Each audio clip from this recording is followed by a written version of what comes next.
জামায়াতে ইসলামীর আমির ডাক্তার শফিকুর রহমানের সাথে সাক্ষাৎ করেছেন বাংলাদেশের সবচেয়ে বড় বড় শিল্প গ্রুপগুলোর মালিকরা। তাদের এই সাক্ষাৎ কি ভিন্ন কোনো বার্তা দেয়? আসলে এই মালিকরা সবসময় তাকিয়ে থাকেন ক্ষমতার দিকে। এতদিন তারা বিএনপি ক্ষমতায় আসবে ধরে নিলেও এখন কনফিউজড সামনে কি ঘটবে। বিশেষ করে সম্প্রতি জামায়াতের গণজোয়ার দেখে সবাই হতবিহ্বল। ডাকসুতে শিবিরের জয় জয়কারের পরেই মূলত এটি ঘটেছে।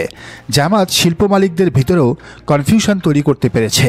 চোখ বন্ধ করে বিএনপি ক্ষমতায় যাবে সেই পরিস্থিতি আর নাই।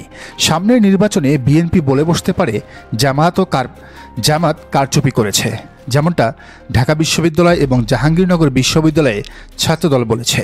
আবার ছাত্রদলের মতো বিএনপিও নির্বাচনের আগেই বয়কট নাটক করতে পারে। সৌজন্য সাক্ষাতে কারা উপস্থিত ছিলেন এই বিষয়টা একটা জরুরি ব্যাপার।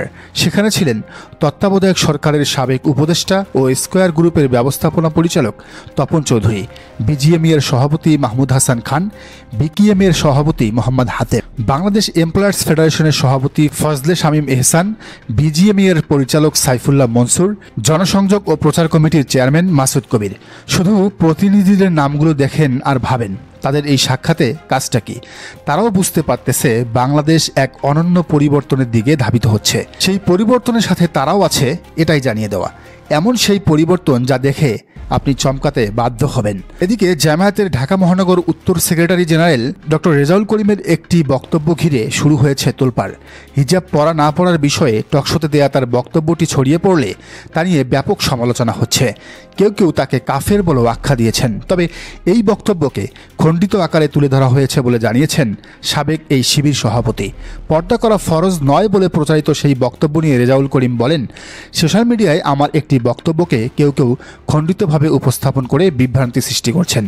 এই ক্ষেত্রে আমার বক্তব্য খুবই পরিষ্কার, তা হলো পর্দা ইসলামের অন্যতম একটি ফরজ বিধান, কিন্তু কোনো ব্যক্তির উপর তা জোর করে চাপিয়ে দেয়া যাবে না। আমি এই ক্ষেত্রে ইসলামে মদকে পর্যায়ক্রমে হারাম করার উদাহরণ হিসেবে পেশ করেছিলাম।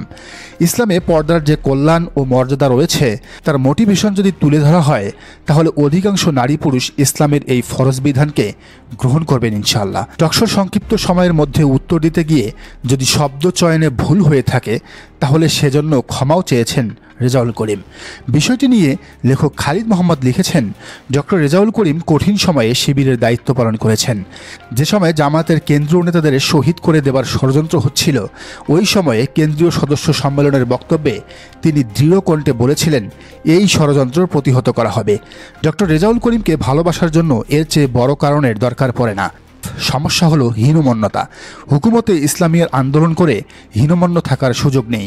কেউ প্রশ্ন করবে অমুক বিধানের ব্যাপারে মতামত কি, আপনার সোজাসাপটা উত্তর হবে আল্লাহর বিধানের উপর আমাদের মতো মানুষের কথা বলার সুযোগ নাই। আলেমরা বলবেন কিভাবে এটা বাস্তবায়িত হবে। আমরা আলেমদের পরামর্শ নিব। একজন মুসলমান হিসাবে আমি মানার চেষ্টা করব, অন্যদের উৎসাহ দিব, কথা শেষ। কিন্তু এখানে যদি লা ইকরা ফিদ্দিন আয়াতের ভুল ব্যাখ্যা করা হয় শিল্পী মমতাজের মতো, তাহলে খুবই সমস্যা। দর্শক, আপনার কি মনে হয় জানান কমেন্টের ঘরে। আর এই চ্যানেলে নতুন হলে অবশ্যই সাবস্ক্রাইব করে বেল আইকনটি বাজিয়ে রাখুন।